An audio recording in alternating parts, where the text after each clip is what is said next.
Hi, my name's Tom Elliott, Director of Beulah Capital. With me is Christian Ryan, the CEO, and welcome to the March quarter financial markets update. Christian. Thanks, Tom. Look, firstly, to kick off, there's been plenty of news and interest in what's been happening with the banks and the Royal Commission. Can you talk a little bit about the implications for that and for investors? You know, it's been a hot topic that's been in the market for the last couple of weeks. Well, the Royal Commission has caught a lot of people by surprise. The banks and firms like AMP have come out of it, and it's not finished yet, looking very, very bad. What is interesting, it's not so much on the lending side where they're all coming unstuck. It's financial planning, wealth management, insurance sales, that sort of thing. Now, thus far at AMP, it's claimed the scalps of both the CEO and the chairwoman, Elizabeth Brenner. And AMP's got an update to the market coming up in a few days, so that'll be very interesting.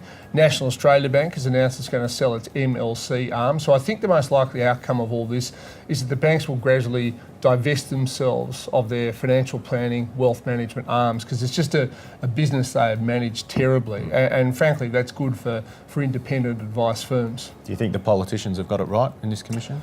Well, the politicians got it wrong. There's no doubt in the coalition side, they resisted a banking royal commission for a long time. Now, belatedly, they're all saying, oh, yes, it's terrible and there need to be more scalps. What it's doing interestingly politically, though, is Scott Morrison is desperate to try and get through a company tax cut. But politically, that looks terrible at the moment because people are saying, well, if the banks have behaved so badly, why would you give them a tax cut? And the answer is there is no good answer to that.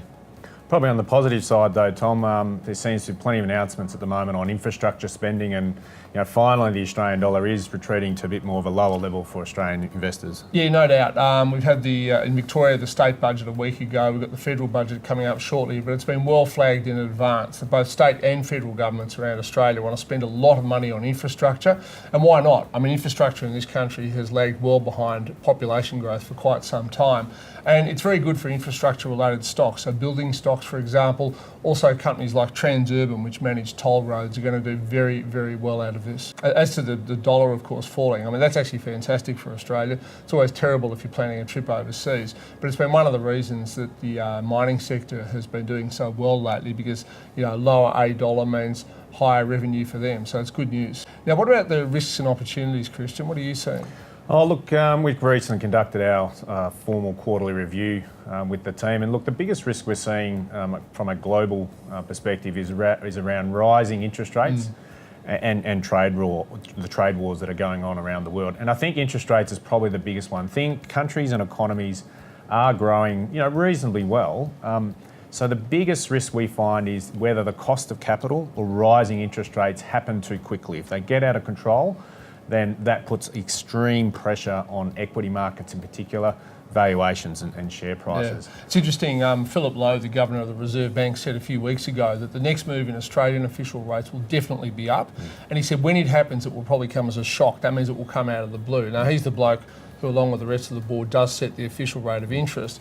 And the other thing I noted just a few days ago is that the US unemployment rate has slid to 3.9%. It's the lowest in a generation. And you cannot keep low interest rates at a time when you've got pretty much everybody who wants a job getting a job in the world's biggest economy. So we don't have problems with rising interest rates. We just don't want them to rise too quickly and get out of control. Look, and from an investment theme point of view, with assets that have been growing high over the last number of years, I still think our biggest opportunity for investors is investing overseas in emerging markets, and in particularly with investments that have a focus on technology. Technology is changing the shape of business in the world, and there's plenty of great opportunities through China, Asia, India, those emerging market economies that are really growing at a much faster rate than the developed world. So that's sort of an area that we still continue to add more and more money for investors overseas. And probably just to finish, Tom, probably I suppose this little point on is anything catching your eye at the moment that you think is quite interesting for investors to look at? Well, yeah, there's a couple of interesting takeovers on at the moment. We haven't seen much merger activity in the Australian market for quite a while, and of course we do have a takeover target portfolio. Two reasonable sized bids right now. Santos, the oil company. Now, it's had a bid from an overseas company called Harbour. It probably undervalues the business, but there are some Foreign Investment Review Board implications there because it's a foreign company buying a big piece of Australian gas and oil infrastructure. And the other one is a cancer treatment company called Certex, which has had a very up and down history.